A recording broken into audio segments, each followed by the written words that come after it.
amigos ouvintes da Rádio Onda Nova FM. Está no ar mais um programa Enigmas do Espaço.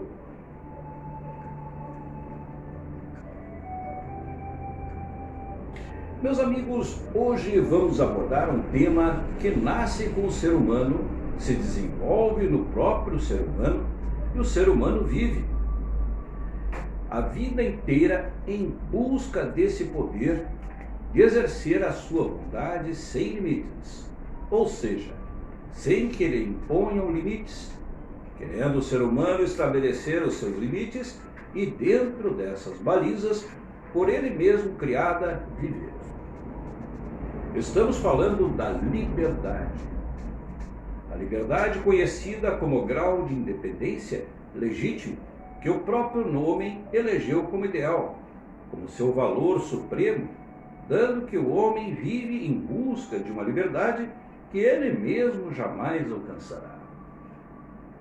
Para o ser humano, a liberdade é, de maneira geral, a condição daquele que é livre, possuindo a capacidade de agir de si mesmo, autodeterminação, independência, autonomia. Pode ser compreendida sobre uma perspectiva que denota a ausência de submissão e de servidão, própria da liberdade política, mas também pode se relacionar com a questão filosófica do livre-arbítrio. Se opõe à concepção de mundo determinista, com o fim da Guerra Santa no período medieval. Surge o conceito contemporâneo de liberdade. Incontáveis filósofos apresentaram suas versões e seus entendimentos de liberdade, que hoje sabemos que não são conceitos definitivos, senão vejamos. Para Spinoza, que viveu do ano de 1632 a 1677, a liberdade possui o elemento de identificação com a natureza, ser. Nesse sentido, ser livre significa agir de acordo com sua natureza. É mediante a liberdade que o homem se exprime como tal em sua totalidade. Essa também é a sua própria realização, enquanto meta dos seus esforços. Tendemos a associar a fruição da liberdade a uma determinação constante e inescapável. Contudo, os ditames de nossa vida estão sendo realizados a cada passo que damos. Assim, a deliberação está também a cargo da vontade humana, na qual se inserem as leis físicas, químicas, biológicas e psicológicas. Diretamente associada à ideia de liberdade está a noção de responsabilidade, vez que o ato de ser livre implica assumir um conjunto dos nossos atos e saber responder por eles. Para Leibniz, que viveu em 1646 a 1716, o agir humano é livre a despeito do princípio de causalidade, que rege os objetos do mundo material. A ação humana é contingente, espontânea e refletida, ou seja, ela é tal que poderia ser de outra forma, nunca é necessária, e por isso contingente. É espontânea porque sempre parte do sujeito, agente que, mesmo determinado, é responsável por causar ou não uma nova série de eventos dentro da teia causal. É refletida porque o homem pode conhecer os motivos pelos quais age no mundo e, uma vez conhecê-los, lidar com eles de maneira livre. Já para Pecote, que viveu do ano de 1901 a 1963, a liberdade é prerrogativa natural do ser humano, já que nasce livre, embora não se dê conta até o momento em que sua consciência o faz experimentar a necessidade de exercê-la com o único meio de realizar suas funções primordiais da vida e o objetivo que cada um deve atingir como ser racional e espiritual. Como princípio assinala ao homem, lhe substancia a sua posição dentro do mundo. É preciso vinculá-la muito estreitamente ao dever e à responsabilidade individual, pois estes dois termos de grande conteúdo moral constituem a alavanca que move os atos humanos, preservando-os do excesso, sempre prejudicial à independência e à liberdade de quem nele incorre. A liberdade é como um espaço e que depende do ser humano que ela seja também como ele, mais ampla, mais estreita, vinculada aos controles dos próprios pensamentos e das atitudes. O conhecimento é o grande agente equilibrador das ações humanas, em consequência ao ampliar os domínios da consciência. É o que faz o ser mais livre. Jean-Paul Sartre, que viveu no ano de 1905 a 1980, por sua vez, afirmava que a liberdade é a condição ontológica do ser humano. O homem é, antes de tudo, livre. O homem é livre mesmo de uma essência particular, como não são os objetos do mundo, as coisas. Livre a um ponto tal que pode ser considerado a brecha por onde o nada encontra seu espaço na ontologia. O homem é nada antes de definir-se como algo e é absolutamente livre para definir-se, engajar-se, encerrar-se, esgotar a si mesmo. O tema da liberdade é o núcleo central do pensamento do filósofo francês que resume toda a sua doutrina. A sua tese é que a liberdade é absoluta ou não existe. Sartre recusa todo o determinismo e mesmo qualquer forma de condicionamento. Assim, ele recusa Deus e inverte a tese do Lutero. Para este, a liberdade não existe, justamente porque Deus tudo sabe, tudo prevê. Mas para Sartre, como Deus não existe, a liberdade é absoluta. Ele recusa também o determinismo materialista. Se tudo se reduzisse à matéria, não haveria consciência, não haveria liberdade. Qual é então o fundamento da liberdade? É o nada, o indeterminismo absoluto. Agora entende-se melhor a fé, a tendência a ser termina sendo a negação da liberdade. Se o fundamento da consciência é o nada, nenhum ser consegue ser princípio de explicação do comportamento humano. Não há nenhum tipo de essência divina, biológica, psicológica ou social que anteceda e possa justificar o ato livre. É o próprio ato que tudo justifica. Por exemplo, de certo modo, eu escolho, inclusive, o meu nascimento. Por quê? Se eu me explicasse a partir de meu nascimento, de uma certa constituição psicossomática, eu seria apenas uma sucessão de objetos. O homem, porém, não é objeto, ele é sujeito.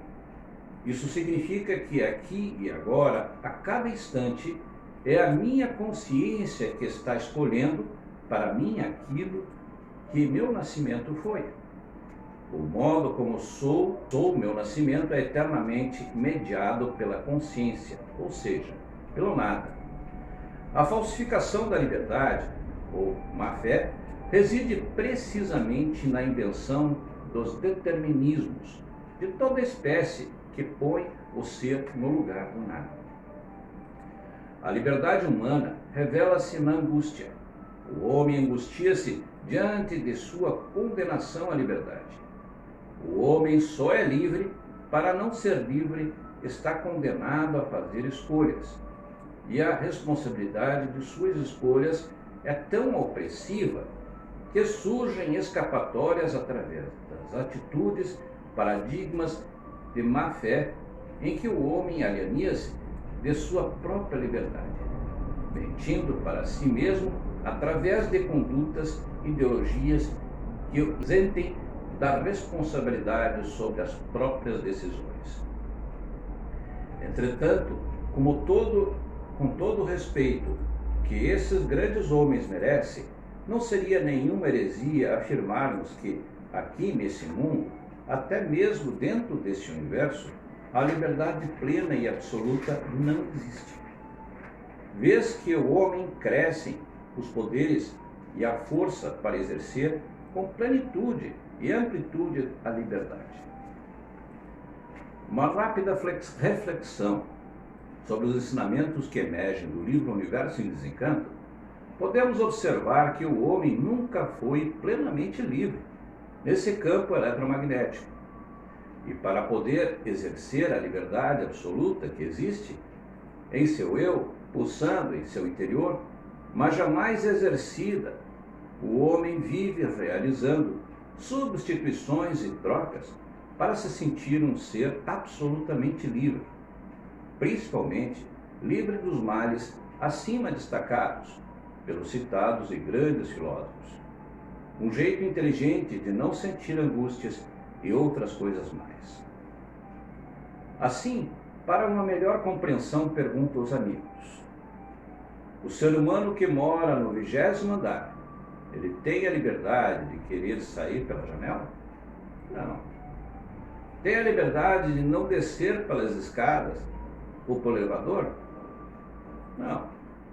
Mas ainda o ser humano pode caminhar, dar um passeio pelo fundo dos oceanos? Não. Nem nas mais reduzidas profundidades, quanto mais a milhares de metros, quiçá quilômetros de profundidade, tanto que ele sequer pode atravessar um oceano de um lado a outro caminhando.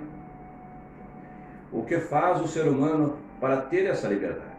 Ele simplesmente transforma a falta de liberdade de sair pela janela do 20º andar, a liberdade de sair pela porta e descer pelo elevador ou pela escada, já que não pode voar, não tem a liberdade de alçar o voo. E assim continua substituindo uma falta de liberdade por uma liberdade falsa. Isso porque, mesmo que brote no ser humano uma vontade irresistível de atravessar um oceano, caminhando pelo fundo, admirando as maravilhas da vida aquática, pela falsa liberdade de atravessar o oceano a bordo de um luxuoso transatlântico.